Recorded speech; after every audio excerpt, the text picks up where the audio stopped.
സർക്കാരിന് ഇതിൽ പരം ഒരു തിരിച്ചടി വരാനില്ല. ഇത് ഇത്രയും ഷാബിയായി കൈകാര്യം ചെയ്തതിൻ്റെ ഫലമാണ് സർക്കാരും ദേവസ്വം ബോർഡും അനുഭവിക്കുന്നത്. ഇപ്പം മന്ത്രി പറയുന്നുണ്ട് ഞാനല്ല ദേവസ്വം ബോർഡാണെന്ന്. ഇത്രയും വിവാദമുണ്ടായിട്ടും 40 ദിവസത്തിന് ശേഷം കണക്ക് കൊടുക്കാൻ പറ്റാതിരുന്ന 2 തവണ ആ കണക്കുകളെക്കുറിച്ച് ചോദിക്കുമ്പോൾ സമയം എക്സ്റ്റെൻഡ് ചെയ്തിട്ട് അതിനുശേഷം ഒരു കണക്ക് വരുമ്പോൾ ആ കണക്കിൽ അടിമുടി കുഴപ്പമാണെങ്കിൽ ഇതുപോലെ അഴിമതി അവിടെ നിൽക്കട്ടെ, ഇതുപോലെ കെടുകാര്യസ്ഥത ശബരിമലയുടെ കാര്യത്തിൽ കാണിച്ച ഒരു ദേവസ്വം ബോർഡിനെ എന്ത് ചെയ്യണം? അതിന് മേൽനോട്ടം വയ്ക്കുന്ന സർക്കാരിനെ എന്ത് ചെയ്യണം? ഇനി ഇതെല്ലാം കഴിഞ്ഞു.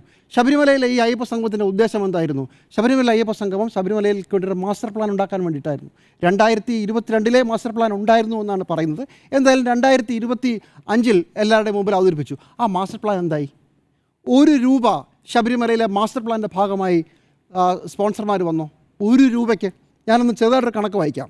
1000 ചില്ലുവാനം കോടിയുടെ കണക്കാണ് 2050 ആകുമ്പോഴത്തേക്കും തീരേണ്ടത്. 355 കോടി രൂപ അടിയന്തരമായി വേണം ഈ പല പല പദ്ധതികൾക്കായി. അതിൽ 39 കോടി പമ്പ ഹിൽ ടോപ്പ് പാർക്കിംഗ് ഏരിയയ്ക്കും ഗണപതി കോവിലേക്ക് സുരക്ഷാ പാല നിർമ്മിക്കാനുമാണ്. ഏതാണ്ട് 10 കോടി രൂപ സന്നിധാനത്ത് പുതിയ പ്രസാദ മണ്ഡപം സ്ഥാപിക്കാനാണ്. 180 കോടി നിലയ്ക്കലിൽ സുരക്ഷാ ഇടനാഴിക്കും റോഡുകളെ ബന്ധിപ്പിക്കുന്ന പാലങ്ങൾക്കും വേണ്ടിയിട്ടാണ്. 5 കോടി സന്നിധാനത്ത് അഗ്നിരക്ഷാ സംവിധാനങ്ങൾ അടിയന്തരമായി പുതുക്കി പണിയാൻ വേണ്ടിയിട്ടാണ്.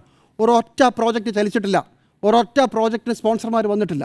അപ്പോൾ അയ്യപ്പ സംഗമം നടത്തി, അതിന് വിവാദങ്ങൾ ഒരു വശത്ത്, അയ്യപ്പ സംഗമത്തിലെ കട്ടിലും മേശയും കാണാനില്ലെന്നോ അടിച്ചുകൊണ്ട് പോയെന്നോ പറയുന്ന കണക്കുകളില്ലാത്ത സംഗമത്തിൻ്റെ കുളം വേറൊരു വശത്ത്.